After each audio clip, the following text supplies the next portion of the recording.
Ce qui a besoin d'être démontré pour être cru ne vaut pas grand-chose. Si l'on possède son pourquoi de la vie, on s'accommode de presque tous les comment.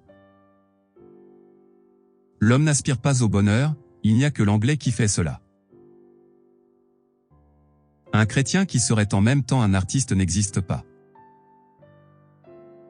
Notre adoucissement des mœurs, c'est là mon idée, c'est là si l'on veut mon innovation, est une conséquence de notre affaiblissement.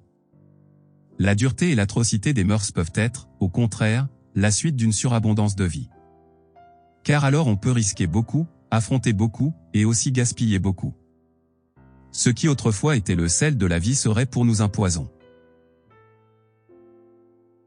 Liberté signifie que les instincts virils, les instincts joyeux de guerre et de victoire, prédominent sur tous les autres instincts, par exemple sur ceux du bonheur.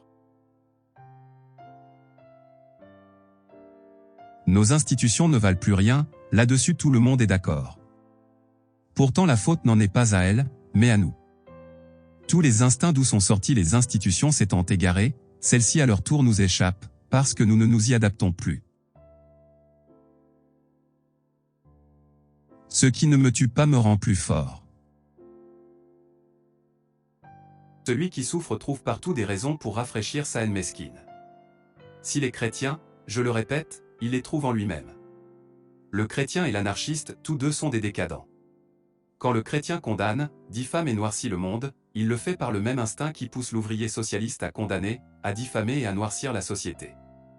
Le jugement dernier reste la plus douce consolation de la vengeance, c'est la révolution telle que l'attend le travailleur socialiste, mais conçue dans des temps quelque peu plus éloignés. L'au-delà lui-même, à quoi servirait-il, si ce n'est à salir l'ansa de cette terre? Le génie, en œuvre et en action, est nécessairement gaspilleur, qu'il se gaspille, c'est là sa grandeur. Tout l'Occident n'a plus ces instincts d'où naissent les institutions, d'où naît l'avenir, rien n'est peut-être en opposition plus absolue à son esprit moderne. On vit pour aujourd'hui, on vit très vite, on vit sans aucune responsabilité, c'est précisément ce que l'on appelle liberté. Tout ce qui fait que les institutions sont des institutions est méprisé, haï, écarté, on se croit de nouveau en danger d'esclavage dès que le mot « autorité » se fait seulement entendre. Toutes les grandes époques de culture sont des époques de décadence politique. Ce qui a été grand au sens de la culture a été non politique, et même antipolitique. Le cœur de Goethe s'est ouvert devant le phénomène Napoléon. Il s'est refermé devant les guerres d'indépendance. Au moment où l'Allemagne s'élève comme grande puissance, la France gagne une importance nouvelle comme puissance de culture.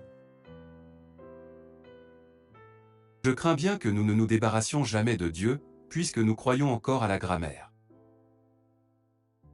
Tous les moyens par lesquels jusqu'à présent l'humanité devrait être rendue plus morale étaient foncièrement immoraux. La philosophie grecque est la décadence de l'instinct grec. Thucydide est la grande somme, la dernière révélation de cet esprit des réalités fort, sévère et dur que les anciens Hellènes avaient dans l'instinct. Le courage devant la réalité distingue en dernière instance des natures comme Thucydide et Platon. Platon est lâche devant la réalité, par conséquent il se réfugie dans l'idéal. Thucydide est maître de soi, donc il est aussi maître des choses.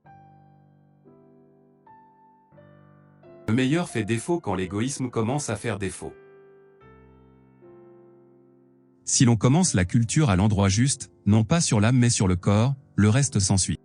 Les Grecs sont restés en cela le premier événement de culture dans l'histoire. Ils surent et firent ce qui était nécessaire. Le christianisme, qui méprisait le corps, a été jusqu'ici la plus grande calamité de l'humanité. Il y a plus d'idoles que de réalités dans le monde. Le moralisme des philosophes grecs depuis Platon est déterminé pathologiquement, de même leur appréciation de la dialectique.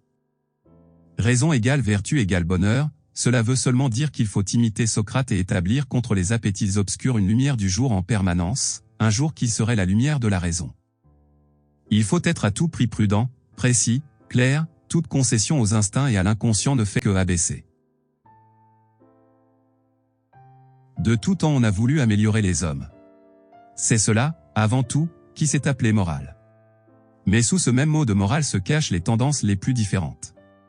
La domestication de la bête humaine, tout aussi bien que l'élevage d'une espèce d'homme déterminé, est une amélioration. Le mariage moderne a perdu sa signification, par conséquent on le supprime.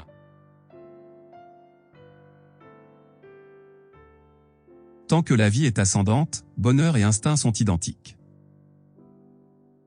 Les époques vigoureuses, les cultures nobles virent dans la pitié, dans l'amour du prochain, dans le manque d'égoïsme et d'indépendance quelque chose de méprisable.